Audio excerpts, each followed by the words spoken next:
Alright, ladies and gentlemen of YouTube, it's Eric, owner of Farpoint Farms, and today it's time to do an antenna install. Alright, this is going to be a magnet mount antenna installation that we're going to do. I'm replacing the Tram 300 that I had on this car with a 3500 that I just purchased off of eBay. New in the box, it was like $28 with free shipping. Pretty good price, let's hope it performs well. I've been very happy with the 300 if you've seen my other video. So in order to do an installation like this, we're going to be installing the antenna. We're going to be running the wiring to the radio. We're going to be adjusting the SWRs for the best possible range. And we're going to try to get that all done. We've got a big storm rolling in here shortly, but let's go ahead and get started, okay? First step is we're going to pick our location. In this case, I'm doing a trunk mount installation. You could also do one on the roof of your car. The installation would be the same. But step one is to get some cleaner and clean the area where the base mount is going to go. This is important on a magnetic mount for several reasons. First, you want a nice clean surface so that the grounding power works well. And secondly, you don't want any sand or dirt or anything like that that's going to get between the magnet and the paint, because it'll scratch the paint if it moves around some, if you have to make minor adjustments once it's installed. So it's on. Let's go grab the antenna. I'll be right back. Alright, got my Tram 3500 here with 18 feet of coax. I'm going to go ahead and put it in a spot that I like, which would be right about where the other one was. Let's say right about there, looks centered. Wow, she's a good magnet on that too. Okay, that looks about right.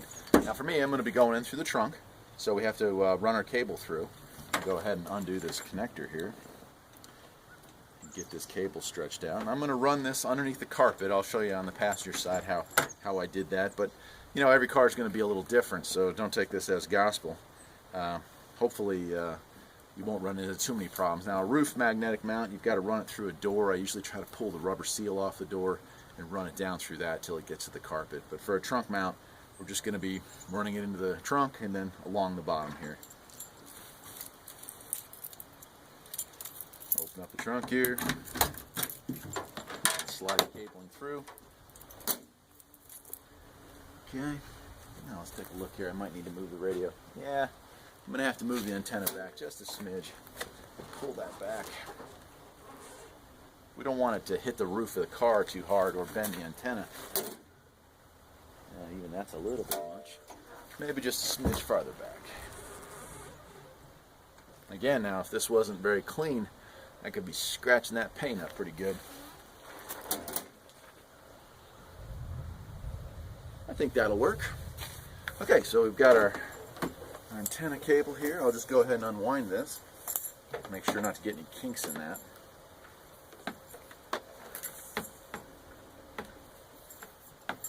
Great. Now I'm going to fish it through. I'll bring the camera in here.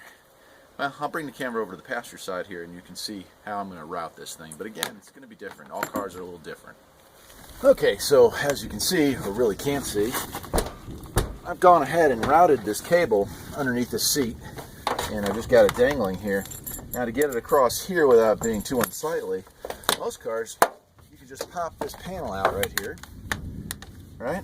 And you can fish this either underneath the carpeting alongside of it, which I think is what I'm going to do here, is just kind of run it right in this, like so. Then you should be able to pop this right back in place. And it'll be tucked in out of the way. It won't get in. Nobody will trip over it. Beautiful, like that. Right, so that's not a big deal. We'll move the seat back here again.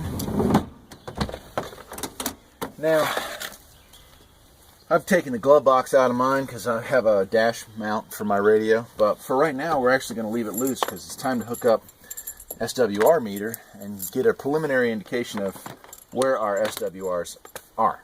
So let's go. Alright, so let's hope you can see this. We'll turn the squelch up.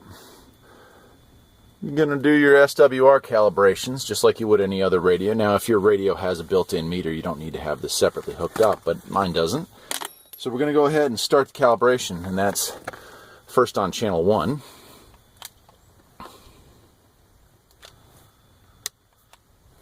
Wow, not bad at all.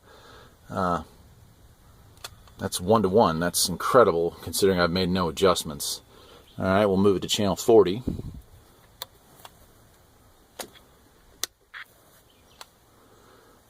and looks like 1 to 1.3 to 1. So ladies and gentlemen, this antenna does not need to be adjusted at all at this point, which is pretty incredible for out-of-the-box performance.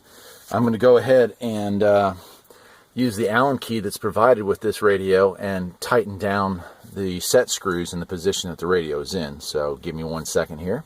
So these are the set screws. You can move this antenna up and down, but like I said, in this case it's perfect right where it is. So I'll go ahead and tighten those set screws. There's another one on this side as well. And it's not a bad idea to throw this Allen key into the car and leave it in your glove box. Okay, that's it. She's firm. Not going to be going anywhere. Now I'll hang on to that. I'll put it in the car in case I ever move this antenna to another car. I'll have to reset the SWR readings, and I'll have the key. So let's go back and finish our installation. Okay, so we're pretty much done here. I'll go ahead and turn it off. Turn the car off. All right, I can unhook my SWR meter and get that out of here.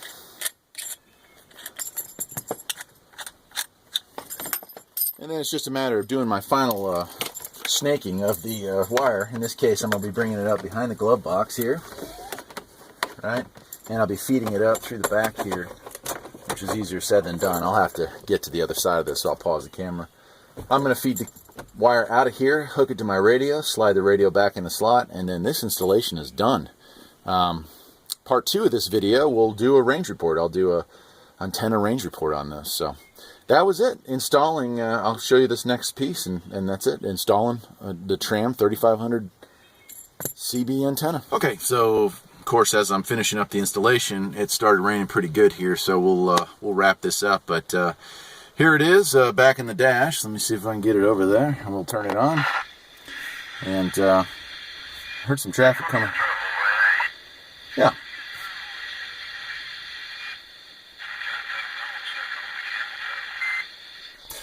So it looks like we're picking up some signals. That's a good sign. I'll do some call checks here in a little bit when it stops raining, and that's it. So I hope you enjoyed it.